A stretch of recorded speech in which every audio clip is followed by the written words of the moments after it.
In today's data driven world, making the right financial decisions depends on how effectively we can transform raw data into the meaningful insights. What if a bank could identify risky customers before a fraud even happens? What if decisions could be driven entirely by the data instead of assumptions? In this project, we built an end-to-end the banking analytics pipeline that transforms raw transactional data into the actionable insights.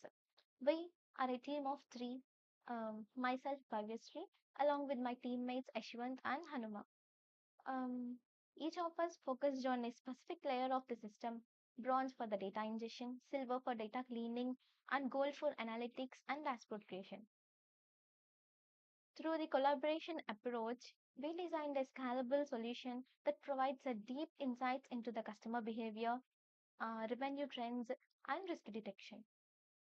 Now, let's get into the project. Hi, my name is Ham. First of all, let me briefly talk about my data sets that are used in this project.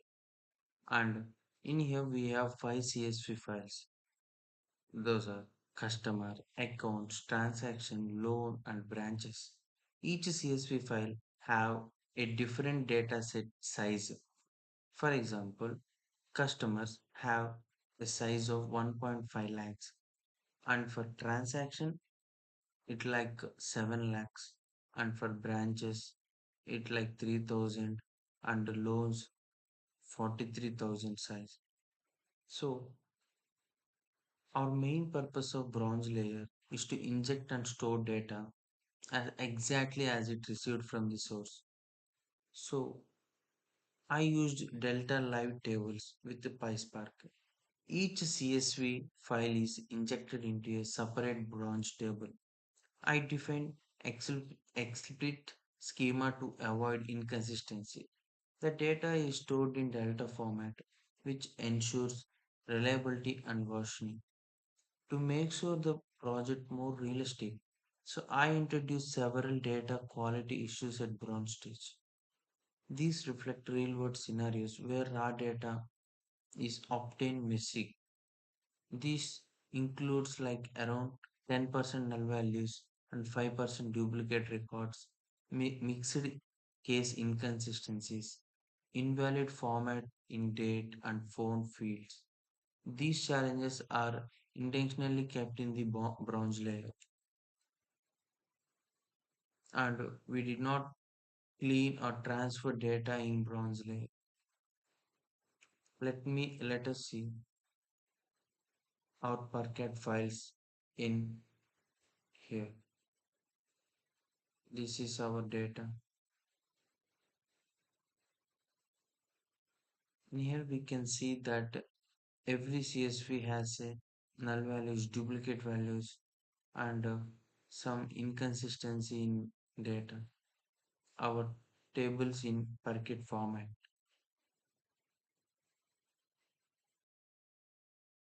Guys, my name is Mr. Ashwant, and I am performing a banking data analysis project. In this project, my role is to clean the data and to perform silver layer uh, process. So, in this layer, I am importing PySpark libraries, which are required for data processing, transformation, and working with data frames. And in this step, I am importing data in the path to the bronze layer, which contains raw ingested data. And this is the source for my silver layer processing. And I am displaying few reports from my tables, which consist of so many inconsistencies like nulls and incorrect values and missing values. And after that, to gain more understanding, I am printing this schema. Here you can see the data type and column names and nullable equal to true, which informs there are null values. I am using this approx quantile method is that without scanning the full data, it is giving an approximate median so that I can fill those missing phone number values. And here I am clearing the customers table. dropping the rows which do not have a primary key, standardizing columns, names, cities, and occupation, filling those with unknown values, and date formatting, dropping duplicates. And I am adding an audit column which is used for log files. So after the cleaning, I am printing the customer table. Here we can see all the anomalies are gone. Here you can see I'm filling the null values with unknown values and date format. I am loading a timestamp for the audit column. Then I'm moving to the second table, which is balance table. Here also, in branch table, branch ID is the primary key, and we have to filter those with which do not have primary key. Using is not null, we are filtering the rows with which we have primary key. So standardizing the columns to the uppercase and trimming extra spaces and filling the values with null, proper case handling, dropping duplicates, and not lastly auditing columns. Accounts table. It is accounts table is also a main table in my banking data analysis. I clean and cache balance column, numeric data, handling invalid values, dropping duplicates, filtering those with primary keys. Here we have two primary keys, customer ID and branch ID. Customer ID is related to table customer, branch ID related to table branch.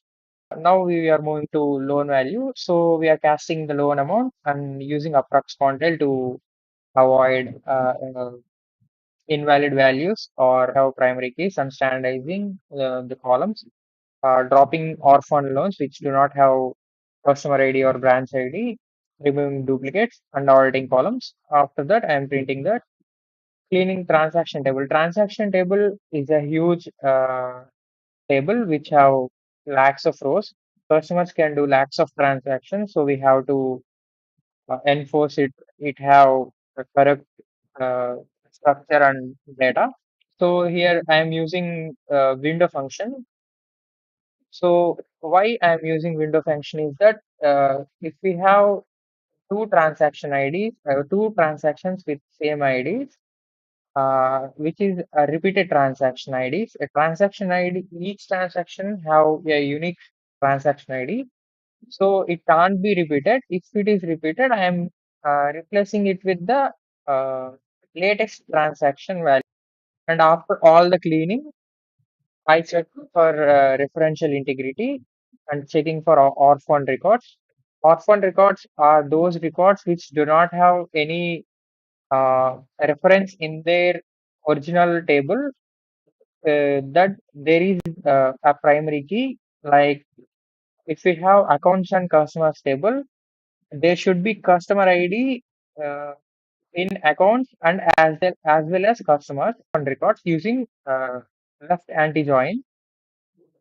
So after checking orphan records, I am printing those. How many records are there for each referential integrity tables. Accounts and customers has one orphan records, and there are two in loans and customers, and there are 18 transactions because transaction has more rows.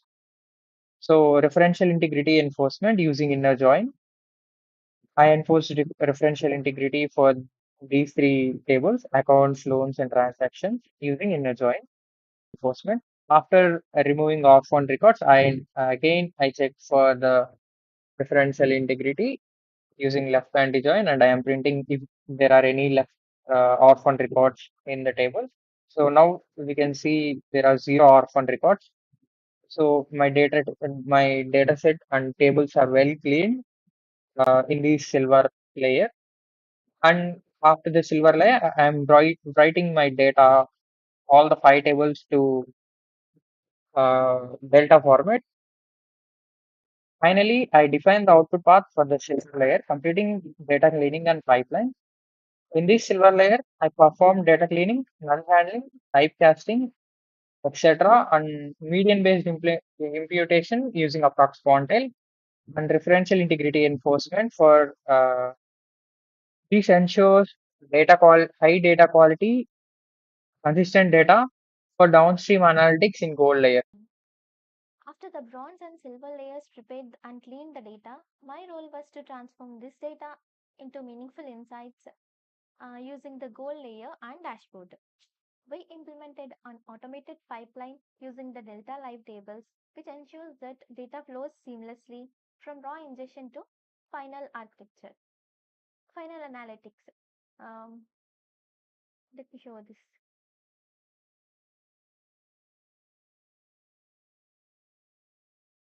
So, this pipeline guarantees data consistency, scalability, and real time updates, making the system reliable for continuous business analysis. The goal layer in the goal layer, I designed the star schema consisting of a fact table for transactions and dimensions tables for customers, accounts, and branches. This structures makes the data optimized for fast querying and efficient analysis. And using the structured data, I created the key performance indicators such as the total revenue, total transactions, and average transaction values to provide a quick overview of the bank's performance. I developed an interactive dashboard using the Databricks SQL, which includes the KPI cards for quick insights, area charts for monthly trends, and bar charts for top customers by performance and branch performance, and also pie charts for transaction distribution based on the different transaction types. This allows users to easily understand business performance and customer behavior. And also, um, one of the key highlights of our project is risk analysis section. We identified high risk customers based on the transaction patterns such as total amount, transaction count, and average transaction value. From the analysis, we observed that only a few customers fall into the high risk category, but they contribute a significantly high total transaction amount, indicating the potential financial risk. We also noticed that some customers have usually high average or maximum transaction values, which can indicate the abnormal or suspicious behavior. This shows that risk is not only based on the number of transactions, but more on the pattern and value of these transactions. Um, Finally, this project focuses on transforming the clean data into actionable insights through KPIs, risk analysis, and an interactive dashboard, making the system both analytical and decision oriented. Thank you.